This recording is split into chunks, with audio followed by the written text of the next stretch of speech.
AFTV, Graham, how you doing, mate? Have a good summer? Yeah, not too bad, mate. Yeah. And it's good to be back, and 2 wins. Yeah, a game today settled by an outstanding strike by Pierre-Emerick Aubameyang, who changed from the right flank, I have to say he was very ineffective, over to the left flank. The ball won superbly by Dani Ceballos, who we have to say was absolutely outstanding in that midfield today. First half, I looked at the stats on him. I think he had most touches, most passes, most crosses, but more than that, he was the one who drove us forward. But overall, first half today, I was far from happy with the way we played, Robbie. I give credit to Sean Dyche and to Burnley. I think they watched the way we played at Newcastle last week, and set up accordingly. It was almost as if, right, as soon as we were playing well, up until we scored the goal, then we just I don't know what happened. We just said, all right, got a goal now, 2-3 more will roll in at some stage. We just took our foot off the gas, we lost focus.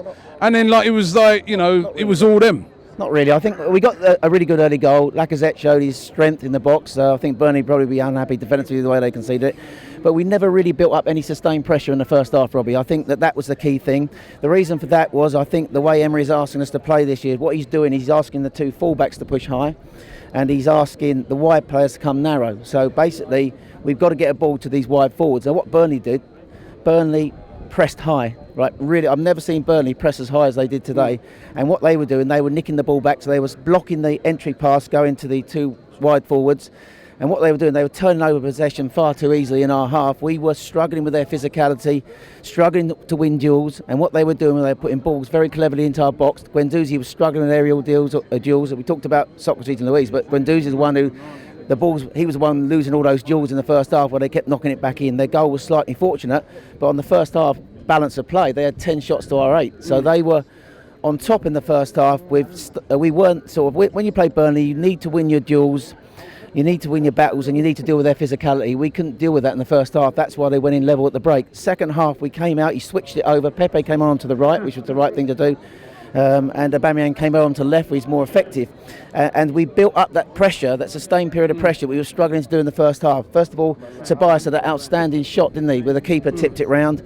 I think Aubameyang had a shot well saved by Pope as well. So the pressure was building, and then an outstanding goal with Ceballos nicking the ball and playing in Aubameyang for the winning goal. But I think what we're going to have to do with this formation is, if he's going to play a 4 at the back and he's going to ask his fullbacks to play high, which he seems to be, because I think he wants to go differently this year. Last year we were very much in the first phase of play, getting out wide to the fullbacks for a cutback. I think this year he wants 2 options. He either wants to go wide to the fullbacks who are going to be high for the cutback, or he wants to go through the middle, because he's got Pepe now. He's got wide forwards who've got pace, right? So he wants them to drive at defences. Now, if he's going to do that, he's going to have to think about what he's going to do in central midfield, because we were far too open today. They pressed high, but they nicked the ball in areas, and they had a lot of space in wide areas because our fullbacks were high.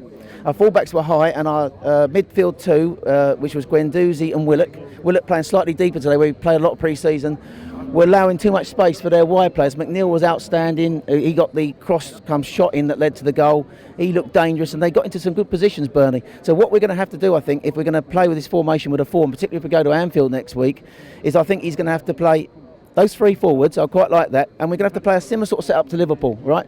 Do away with the number 10, although I'm not saying we can't have a sort of flexible number 10. So we play literally Pepe on the right, Aubameyang on the left. Now Lacazette's going to have to play false 9. He's going to have to come into that hole, and what we're going to have to ask then is that 1 ball progressor and somebody to win the ball back, to sit deep, right, in front of the back 4. So when those fullbacks are bombed on, they're sitting in that space to stop them getting into wide areas, getting crosses in.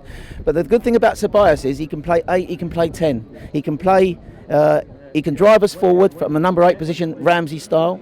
And I agree with what you said earlier. He did remind me a bit of Fabregas, the way he was sort of playing forward. But he can also play 10. He can get forward and sort of like spread the play. He's an excellent passer. So I think that's the thing, the lesson I took out of today. If we're going to play with his back 4, we've got to get tighter.